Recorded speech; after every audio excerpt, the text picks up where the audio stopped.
Informamos que este evento está sendo gravado para fins de registro e posterior disponibilização do canal da ANA no YouTube, bem como no Sistema de Participação Social da ANA, como documento de apoio da Consulta Pública número 5 de 2025. As câmeras e microfones dos participantes permanecerão desligados durante toda a transmissão. As contribuições relacionadas à revisão da resolução poderão ser enviadas até às 18 horas do dia 7 de agosto, por meio da Consulta Pública número 5, 2025, disponível no Sistema de Participação Social, nas decisões da ANA. Outras dúvidas podem ser encaminhadas para o e-mail barragens@ana.gov.br. Gostaria de agradecer a presença do Superintendente de Regulação de Serviços Hídricos e Segurança de Barragem da ANA, Bruno Rebouças, da Superintendente de Fiscalização da ANA, Viviane dos Santos Brandão, do Coordenador de Regulação de Segurança de Barragem da ANA, Rogério Menescal, da especialista em Regulação de Recursos Hídricos e Saneamento Básico da ANA, Regina Serecadori, e ao público que nos acompanha nessa transmissão. Este evento tem como objetivo promover a participação da sociedade no processo de revisão e atualização da Resolução ANA número 132 de 2016, que estabelece critérios complementares para a classificação de barragens fiscalizadas pela Agência Nacional de Águas e Saneamento Básico quanto ao dano potencial associado, DPA. A iniciativa está em conformidade com as atribuições previstas na Política Nacional de Segurança de Barragem, PNSB, e com base na Resolução número 241 de 2024 do Conselho Nacional de Recursos Hídricos, CNRH. Neste momento, passo a palavra para a Superintendente de Fiscalização da ANA, Viviane dos Santos Brandão.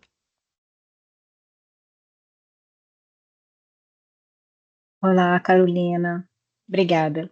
Obrigada, Carolina. Eu gostaria inicialmente de saudar a todos aqui presentes, em nome do Superintendente de Regulação de Serviços Hídricos e de Segurança de Barragem, Bruno Rebouças, o seu adjunto Leandro, o coordenador de Segurança de Barragem, Rogério Menescal, e sua equipe, que organizaram com o maior capricho para vocês esse webinário para tratar da revisão da resolução 132 de 2016, né? Como a Ana Carolina falou, essa resolução, ela trata de critérios complementares para a classificação das barragens, né? Mas eu queria, antes da gente entrar num tema tão específico, eu queria que a gente voltasse um passinho atrás para entender um pouco o papel da ANA na política de segurança de barragem, né? Então, é importante a gente saber que quando a política foi criada lá pela Lei 2.334, em 2010, a ANA ela recebeu a atribuição,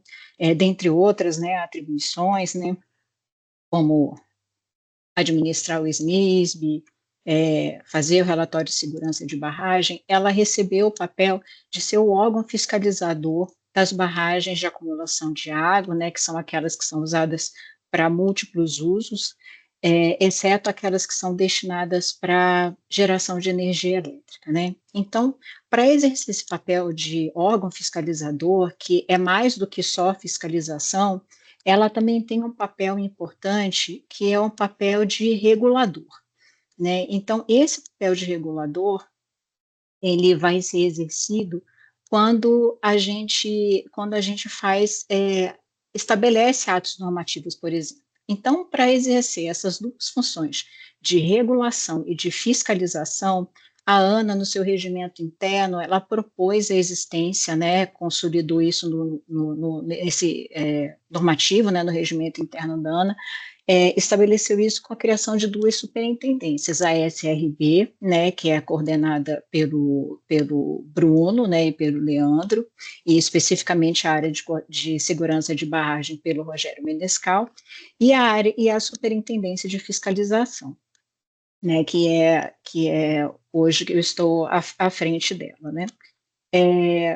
E tem o coordenador, que é o Josimar, que ele está em férias, ele não pôde estar aqui, mas ele que coordena a área de segurança de barragem, e o seu substituto, que é o Elton.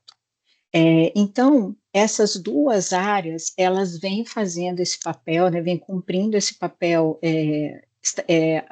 estabelecido para a ANA, né, de órgão fiscalizador de segurança de barragem, dividindo essas duas tarefas, né, que é a de regulação, né, que passa pela edição de normas e também de classificação das barragens, e é nesse momento da classificação dessas barragens que se determina se uma barragem, né, ela está enquadrada ou não na política de segurança de barragem. E uma vez que ela esteja enquadrada, compete à fiscalização fazer com que, caso o empreendedor não espontaneamente não cumpra, né, o que está estabelecido na política de segurança de barragem, cumpra todas as exigências que estão previstas na política, compete à fiscalização usar o seu poder, né, o poder de polícia administrativa, para fazer com que esse empreendedor ele cumpra essas obrigações, né? Então, é importante a gente saber também, ficar claro aqui, que uma vez que uma barragem é enquadrada, ela é um processo, o cumprimento da política de segurança de barragem, ele é um cumprimento bastante oneroso, assim, para o empreendedor, porque o empreendedor ele passa a ter obrigações de ter um plano de segurança de barragem, ele passa a ter a obrigação de fazer as inspeções regulares de barragem, na maioria dos casos isso acontece anualmente, ele tem a obrigação, especialmente, de fazer uma manutenção adequada dessas barragens. Então, é um processo que é bastante oneroso. E ele não só é oneroso para o empreendedor, ele também é oneroso para o órgão regulador, para o órgão fiscalizador, né? Então, o que é importante a gente fazer, assim, ter esse olhar atento quando a gente cria uma norma, né, que é o que a gente está fazendo aqui, a gente está revisitando uma norma que estabelece quem vai ser enquadrado, quem não vai ser enquadrado na política de segurança de barragem, com esse olhar de que isso representa um custo muito grande para o empreendedor e isso representa um custo muito grande para a ANA. Então, é importante que a gente gaste toda a nossa energia e recursos em lugares, em empreendimentos, em barragens que realmente vão fazer a diferença na proteção da vida de pessoas, na proteção do meio ambiente, enfim, né, que a gente tenha barragens realmente seguras em lugares em que realmente isso é necessário, né? Então é com esse olhar que essa revisão ela vai acontecer, tá? Então vou passar a palavra, devolver a palavra para a Carolina, e agradeço aqui a presença de todos mais uma vez. Obrigada, Carolina. Muito obrigada, Viviane. Muito boa fala. Convido agora o Superintendente de Regulação de Serviços Hídricos e Segurança de Barragem da ANA, Bruno Rebouças, para o seu momento de fala. Boa tarde, saudar aqui a todos, já estamos com 60 pessoas na sala. É uma satisfação abrir aqui esse webinário. É difícil falar depois da Viviane, porque ela já trouxe bastante elementos com relação à política e ao nosso zelo com essa revisão, mas eu queria começar aqui a minha fala, né?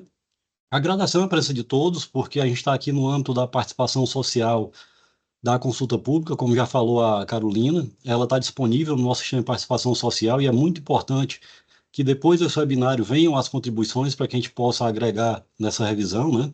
Eu queria agradecer aqui, primeiramente, além de todos aqui presentes, a Viviane Brandão, que me precedeu aqui na fala, ao coordenador de regulação de segurança de barragens, Rogério Menescal, que capitaneou esse processo, junto aqui com as equipes, tanto da SRB quanto da SFI, né?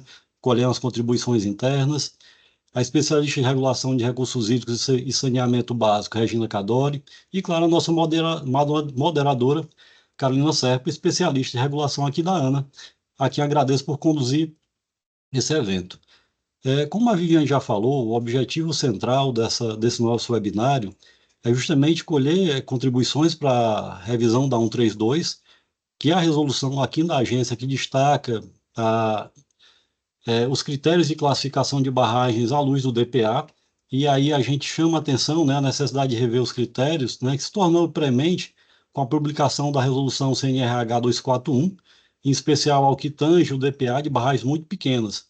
Desse modo, né, as nossas equipes trabalharam para trazer uma proposta de revisão da matriz de classificação que atenda aos preceitos da PNSB sem atribuir uma carga desarrazoada aos empreendedores de barragens muito pequenas e com baixo potencial de dano, né, baixo potencial de risco. Como disse a Viviane, isso tanto onera os empreendedores, como onera também os agentes fiscalizadores, no nosso caso particular aqui, a agência, e usando também já uma fala do Rogério Menescal, é que a gente possa realmente trazer à luz o que realmente importa e não cobrar de uma bicicleta o mesmo que se cobra, né, de um caminhão-tanque. Essa é a analogia que ele costuma usar, mas eu deixo que ele depois faça isso com mais propriedade. Então, nós trazemos aqui hoje, nesse webinário, o que foi trabalhado nessa revisão, abrimos para justamente as contribuições de vocês, que tem até o dia 7 de agosto, às 18 horas. Então, para não tomar mais tempo e a gente passar para realmente a apresentação dos critérios, o que levou a propor esses critérios complementares, eu devolvo a fala à Carolina e agradeço aqui a presença de todos e desejo um ótimo evento.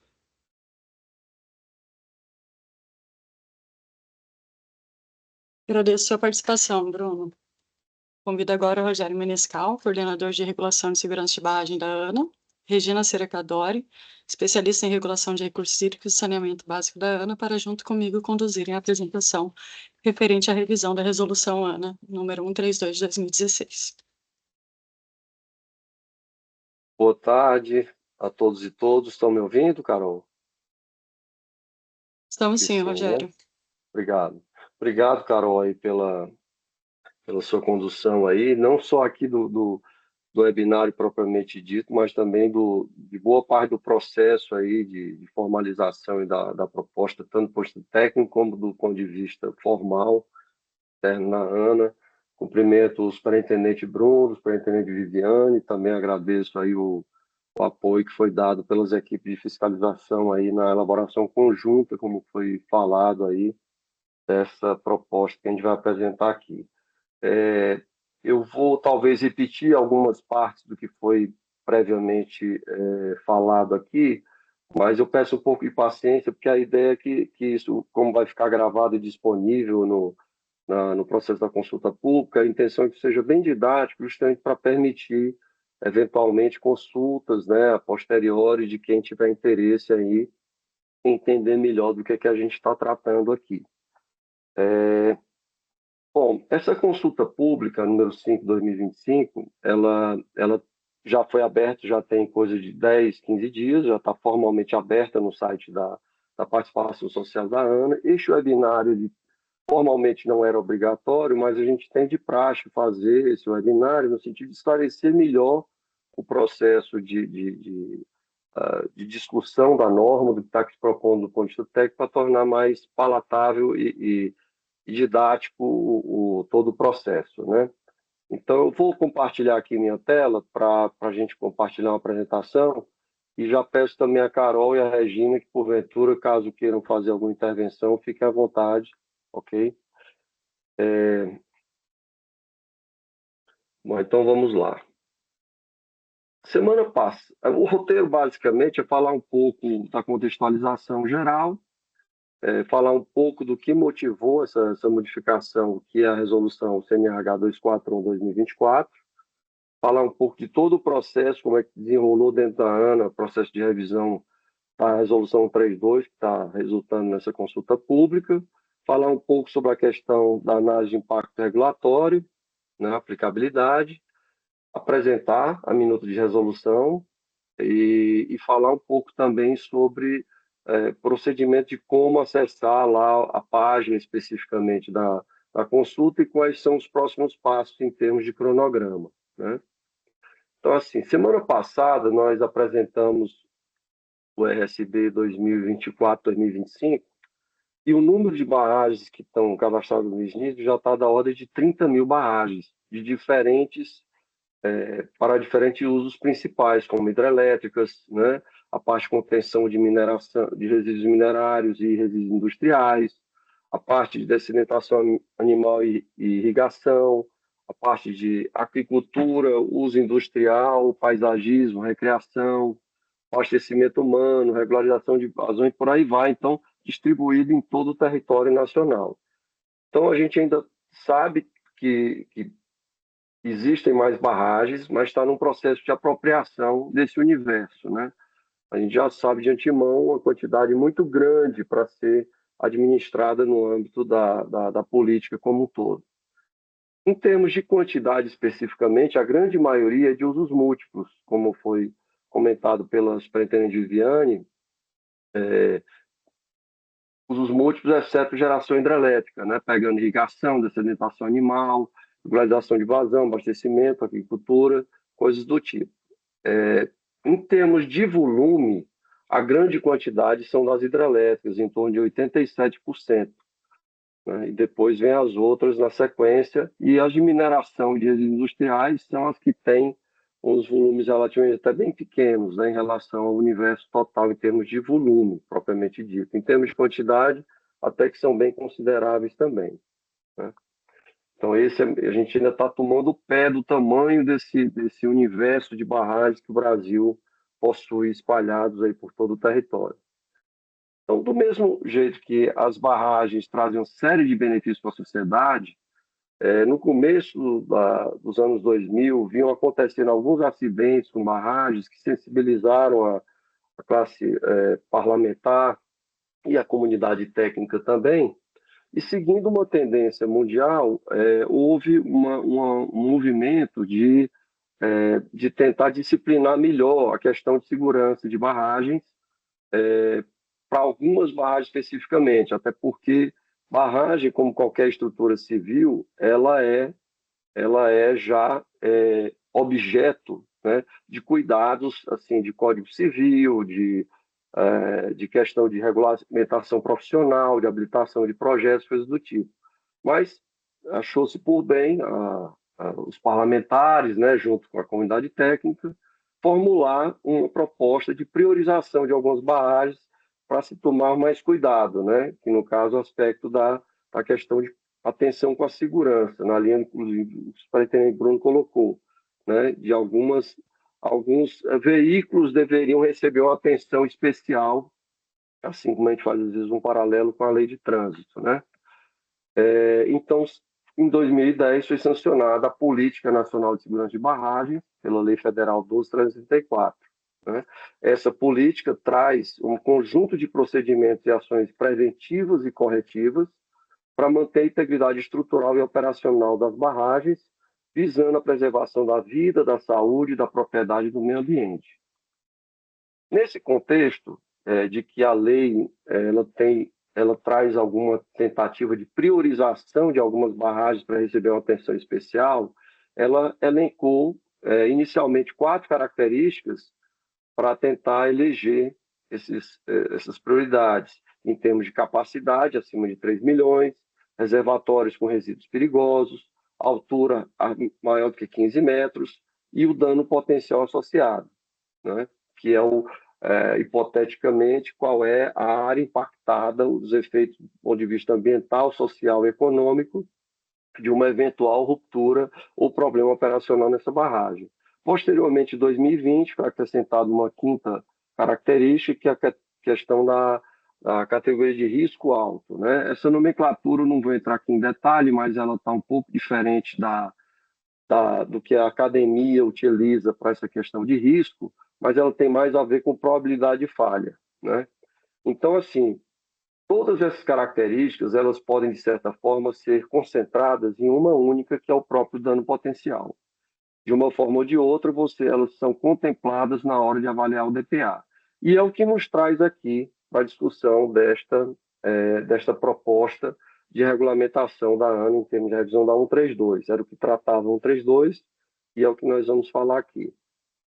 E essa política também estabeleceu uma governança de definição de papéis, né, de responsabilidades com relação a quem faz o quê em termos de acompanhamento dessa questão de gestão de segurança de barragens. E ela atribuiu ao CNRH, Conselho Nacional de Recursos Hídricos, um papel importante de guardião da política. Né? Então, o CNRH ele é a instância que acompanha, que define aperfeiçoamentos, que envia moções às diversas instituições. Então, nesse sentido, o CNRH fez uma alteração, que eu vou falar um pouco mais na frente, e que é o que nos traz aqui. Né? A ANA, especificamente, como foi destacado pelo superintendente Viviane, ela tem em torno de 1.140 barragens hoje cadastradas no SNISB que estariam sob a responsabilidade dela, ou seja, em rios de domínio da União e que não são de hidrelétricas, né? Então, em torno de 1.140.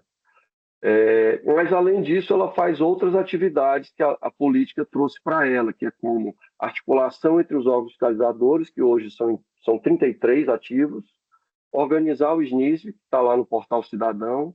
A gente vai falar um pouco no final, até que a gente fez alguns ajustes mais recentemente para facilitar o acesso a algumas informações. Elabora o RSB anualmente com o apoio dos órgãos fiscalizadores, compila todo esse material que foi apresentado em um webinário de semana passada e já encaminhado para o Conselho Nacional de Recursos Hídricos, e também promove ações de educação em capacitação e comunicação em segurança de barragem.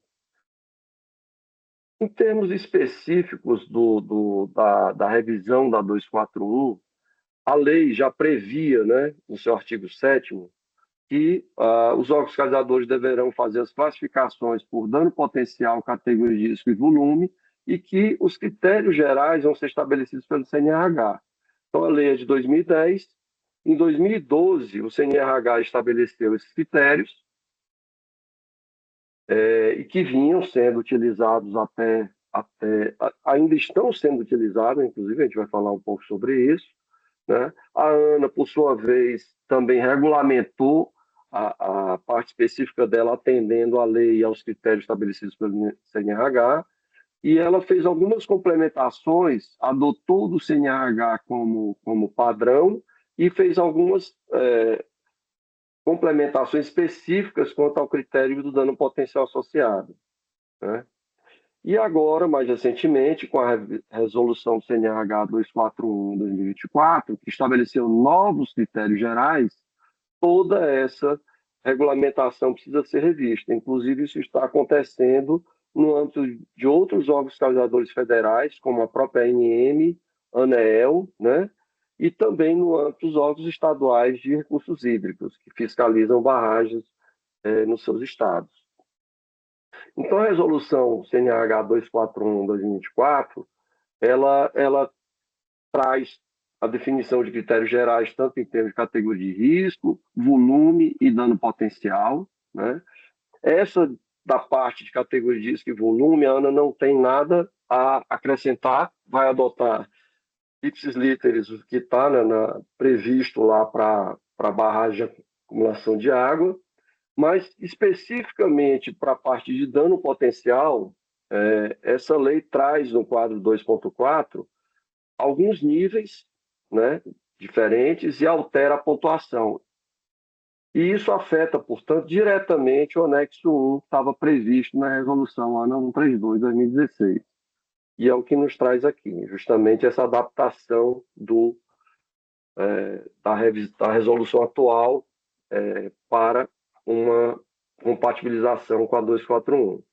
Esse anexo 1 da 132, eu não pretendo que vocês consigam ler aqui, mas a configuração é essa, tem 4 níveis, né?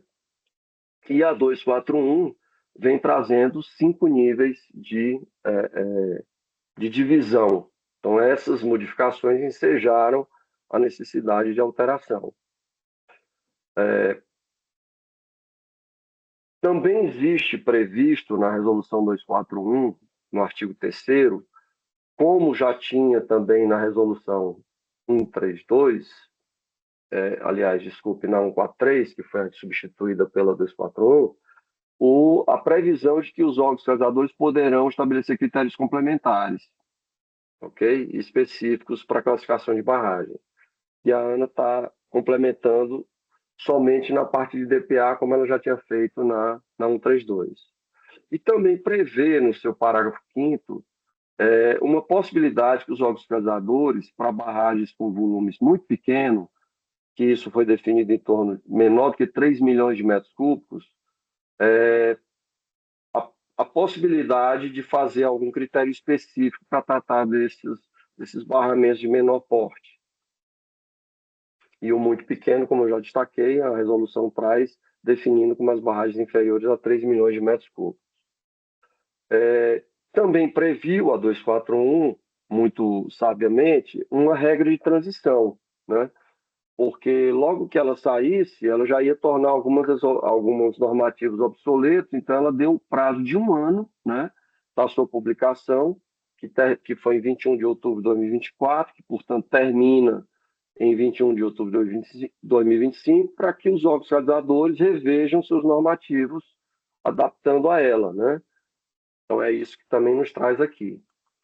E também, posteriormente a essa alteração, os órgãos vão precisar refazer os cálculos com relação à avaliação de categoria de risco, dano potencial e volume, e ela deu um prazo de 2 anos após a publicação dos normativos respectivos dos órgãos, para que eles revejam essa classificação das barragens. E só fica revogada a resolução 143 do CNH, que ainda está vigindo atualmente, portanto, no dia 21 de outubro, que é quando entra em vigor a 241 propriamente dita, né? Lógico que se, por exemplo, o órgão fiscalizador conseguir, antes de 21 de outubro, fazer o seu novo regulamento, né, colocar em vigor o seu novo regulamento, ele já pode, portanto, considerá-lo válido e funcionando com base na própria 241. Inclusive, alguns órgãos já estão fazendo isso no âmbito de seus estados, principalmente. Então, o processo de revisão da resolução ANA 132, ele visa aperfeiçoar cada vez mais, né, a questão da gestão da segurança de barragens, que são reguladas e fiscalizadas por nós, que são específicas das barragens, dessas 1.140 barragens que são fiscalizadas pela ANA, possibilitando atender os novos padrões de risco estabelecidos pela sociedade brasileira por meio da resolução CNRH, em conformidade com o disposto na política. E a nossa proposta aqui, então, ela é justamente tentar compatibilizar essas alterações que foram trazidas pela resolução CNRH 241 e também estabelecer, conforme previsto, alguma iniciativa de critérios próprios para barragem de volume muito pequeno. A gente vai falar um pouco mais em detalhes sobre isso. Nesse processo de revisão da resolução, dentro da ANA, né, todas essas discussões entre as áreas técnicas, tanto da regulação e a fiscalização, nós fizemos uma análise estatística de várias barragens que a ANA já tinha classificado com relação ao atendimento da política, e esses novos critérios, né, que estão sendo trazidos pela 241, se mostraram, acho que conforme foi adiantado pela superintendente Viviane e o superintendente Bruno, se mostraram um pouco desarrazoados quando aplicados para barragens com DPA baixo e volumes muito pequenos, né? Assim, inferiores a 3 milhões de metros cúbicos. Então, assim, essa reclassificação iria ensejar um recrudescimento muito forte do tratamento de pequenas barragens com relação às exigências da Política Nacional de Segurança de Barragem, ok? E que não a área técnica entendeu que não reflete adequadamente o real impacto dessas estruturas. Então, aqui como exemplo, pela 132, essa distribuição entre o que teria DPA baixo, médio e alto, né? E pela 241, haveria uma redução do DPA baixo de 38 para 25 e iria ter um aumento das barragens que seriam enquadradas na política, passando de 55 para 68 barragens.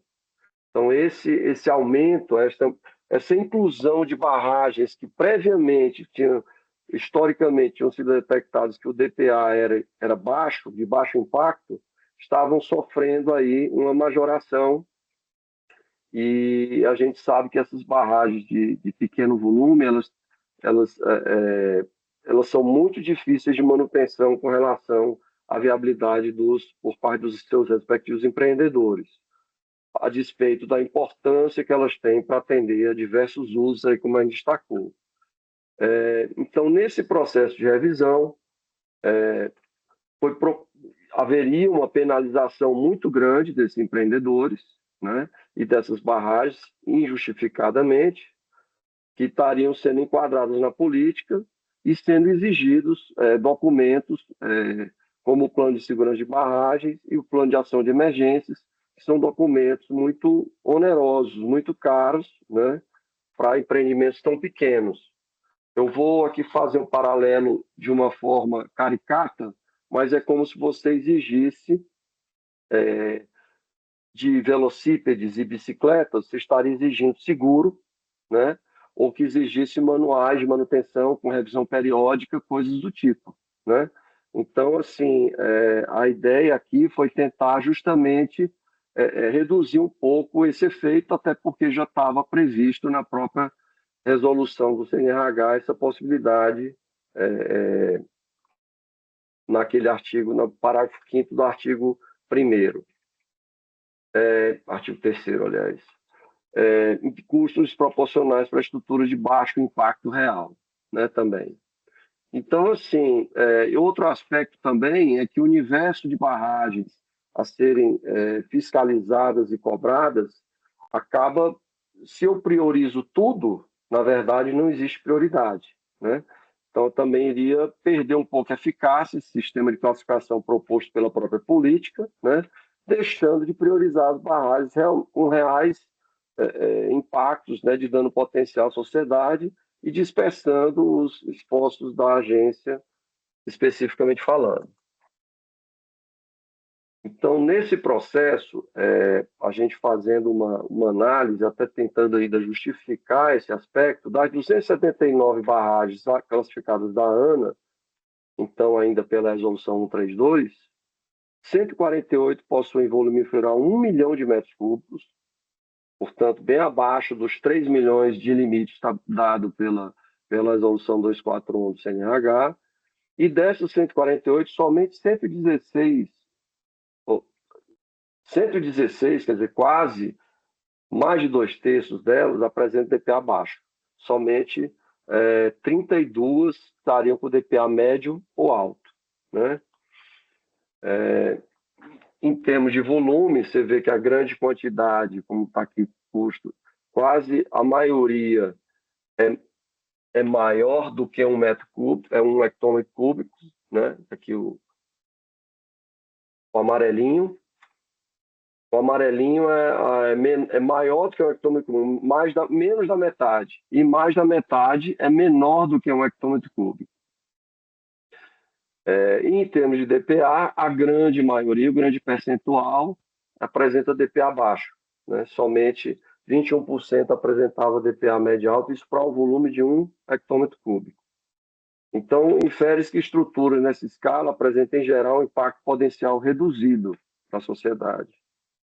Então, em vista dessas observações, das estatísticas dos dados da ANA, a proposta é adotar a resolução 241, considerando a parte de categoria de risco e volume, né, e considerar critérios próprios para barragens de acumulação de água com volume menor ou igual a 1 hectômetro cúbico, né, que a gente chamou de mínimo, não existia, porque haveria muito baixo, abaixo de volume muito baixo, a gente chamou de mínimo, mas já estamos pensando em talvez colocar uma outra nomenclatura, em conformidade com o artigo 3º, parágrafo 5º, como foi falado.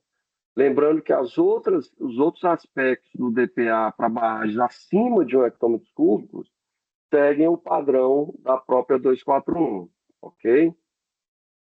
Então, foi criado um nível a mais específico para o DPA1, que é relacionado a volume, na tabela da 241, e também ao DPA3, que é a parte de potencial de impacto ambiental, foi criado um nível a mais para as barragens menores do que 1 hectômetro cúbico, e também para o nível 2 do potencial de impacto socioeconômico, que é o DPA4, também foi criado um critério específico para as barragens menores que 1 hectômetro cúbico, tá? E uma observação que não houve alteração na parte do DPA2, que é relacionada à perda de vida humana, Então, não está se propondo nenhuma alteração em relação ao 241 da parte do DPA2, especificamente falando.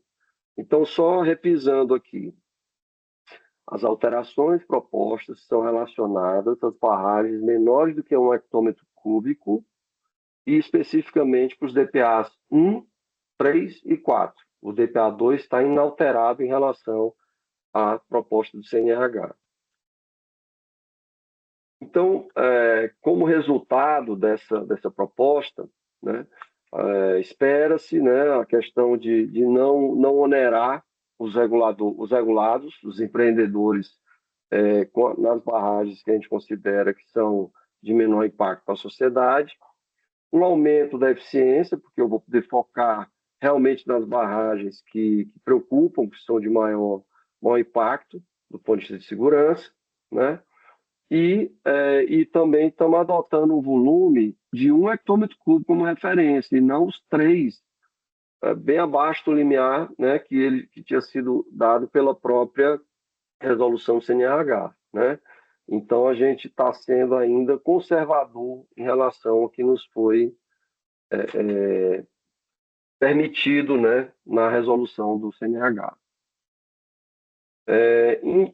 Em função até dessa redução do impacto regulatório, existe previsão no decreto 10.411 de 2020, e a gente se utilizou de 2 dispositivos, né, para argumentar que não há necessidade de análise de impacto regulatório. Primeiro, que as alterações estão sendo originadas por uma perda, obsolescência da resolução antiga do CNH, a 143, né, em função da chegada do advento da 241, né, e que, portanto, torna obrigatória essa alteração.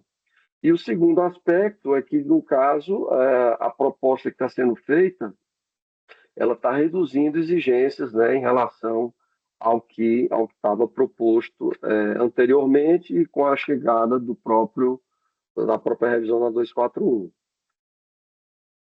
A resolução propriamente dita, eu não pretendo lê-la aqui, mas ela está disponível na consulta pública, na sua minuta, né? Aguardamos aí contribuições. E, como eu falei, ela modifica especificamente o anexo ligado ao DPA, tá? Mantendo constantes os critérios de volume e CRI que vieram da própria revisão da 241. Mas havia necessidade desse ajuste.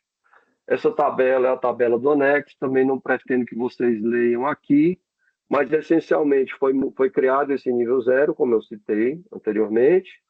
Não se mexeu no DPA2, como eu falei. Também foi mexido no DPA3. Aqui é o DPA1, é potencial de impacto devido a volume. Aqui é a parte de perda de vidas humanas, DPA2. O 3 é impacto ambiental, avaliação de parte ambiental. E aqui a parte de impacto socioeconômico, ok? Então, fez um pequeno ajuste aqui somente para as barragens menores do que 1 hectômetro cúbico. E também foi feito um ajuste aqui no DPA 4, também somente para barragens menores do que 1 hectômetro cúbico.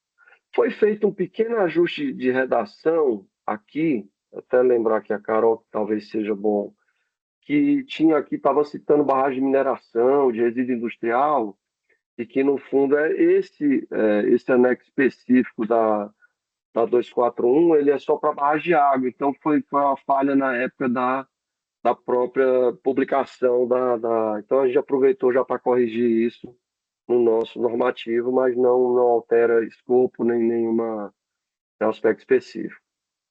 Bom, agora eu passo a palavra aí para a Carol, aí, novamente aí agradecendo o apoio dela, da Regina, aí na condução de todo o processo e nos colocamos aqui à disposição aqui. Obrigado, Carol. Obrigada, Rogério. Bom, o objetivo principal do webinário é fomentar a participação da sociedade na consulta pública, né? Então, eu gostaria de reforçar algumas informações. A consulta pública está disponível na página de participação social da ANA. Eu acho que no chat também está aparecendo aqui. A gente tem um link no chat, né? E ela tem o período dela, ela já iniciou, como o Rogério já falou, no dia 8 nas 8 horas do dia 24, e finaliza no dia 7 de agosto. Deixa eu só aumentar aqui, que está um pouco pequeno para mim, desculpa. Pode passar, Rogério. Vou falar dos documentos. Ótimo, obrigada. Essa é a carinha da consulta pública, então, do Sistema de Participação Social. Vocês entrarem lá, vai ter brevemente o objeto da consulta pública, o período de contribuição. Nós temos o documento proposto, que é a minuta e o anexo junto. Tem os materiais de apoio, em breve a gente vai colocar também a gravação desse webinário como material de apoio. Tem estatísticas da consulta, vocês podem ver que já tem algumas contribuições. E tem 2 botões, um para contribuir e outro para bisbilhotar as contribuições dos coleguinhas. Então, ao clicar no contribuir para essa consulta pública, pode passar, Rogério, por favor? Vocês vão se deparar com essa página. Então, as contribuições, elas são por dispositivo. Vocês clicam nesse ícone do lado de cada dispositivo. E clicando neles, você consegue contribuir especificamente para o dispositivo. Você vai falar, olha, eu acho isso aqui. Ao final do prazo da consulta, todas as contribuições serão avaliadas quanto à pertinência e elas farão parte do relatório de análise de contribuições. Ok, pode passar de novo, Rogério. Por fim, o nosso cronograma, né, de revisão. A nossa previsão é que a resolução esteja publicada até o dia 21/10, que é o prazo estabelecido pela 241. E até agora a gente tem atendido ao cronograma com uma breve folga. E é isso. Pode passar, Rogério, de novo. Ou quer falar alguma coisa? Não. Ok. Tá, vou aproveitar, né, fugir um pouco do tema para os momentos dos comerciais, para aproveitar a oportunidade para fazer um breve destaque para o portal do cidadão do SNISB, que é o Sistema Nacional de Informações sobre Segurança de Barragem, um dos instrumentos da Política Nacional de Segurança de Barragens, e é gerido pela ANA. Nas últimas semanas, a ANA lançou atualizações importantes no portal, com o objetivo de melhorar a experiência e ampliar o acesso às informações. A gente já tem, inclusive, o RSB mais atual, 2024/25, lá disponível, e entre as principais novidades destacam-se 2 painéis interativos, que é o painel de legislações, que reúne as normas relacionadas à segurança de barragem no âmbito federal, estadual e nacional, e a página de documentos e capacitações, que foi totalmente reformulada, oferecendo agora uma interface mais prática, intuitiva, com acesso facilitado a vídeos, cursos, dissertações, livros e outros materiais relevantes sobre o tema. Eu convido todos a conhecerem as novas ferramentas do portal e, caso identifiquem oportunidades de melhoria, contribuírem com sugestões. É uma ferramenta essencial para a promoção da transparência e da cultura de segurança de barragens junto à sociedade. E é isso. Obrigada. Antes de encerrarmos, eu gostaria de agradecer mais uma vez a presença da superintendente Viviane Santos Brandão, do superintendente Bruno Rebouças, do coordenador Rogério Menescal, da especialista Regina Ceracadori, e agradecemos igualmente ao público em geral que acompanha esse evento. Lembramos que em breve a gravação deste webinário estará disponível no canal da ANA no YouTube, bem como no Sistema de Participação Social da ANA como documento de apoio da consulta pública número 5 de 2025. Encerramos, portanto, o webinário da Resolução ANA número 132 de 2016, classificação de barragem para atendimento à PNSB. Eventuais dúvidas e questionamentos podem ser enviados para o e-mail barragens@ana.gov.br. Tenham um ótimo fim de tarde e até a próxima. Só agradecer, Carol, também aí o apoio forte aí da equipe da Ascom, né, de eventos, aí também na organização do webinário aqui. Por favor, eu falei muito rápido, me atropelei, mas agradecer ao Gilberto, acho que ele está de férias, a Marcela, toda a equipe, tem muita paciência com a gente. Muito obrigada por fazer isso acontecer. Obrigada mesmo. Parabéns, pessoal.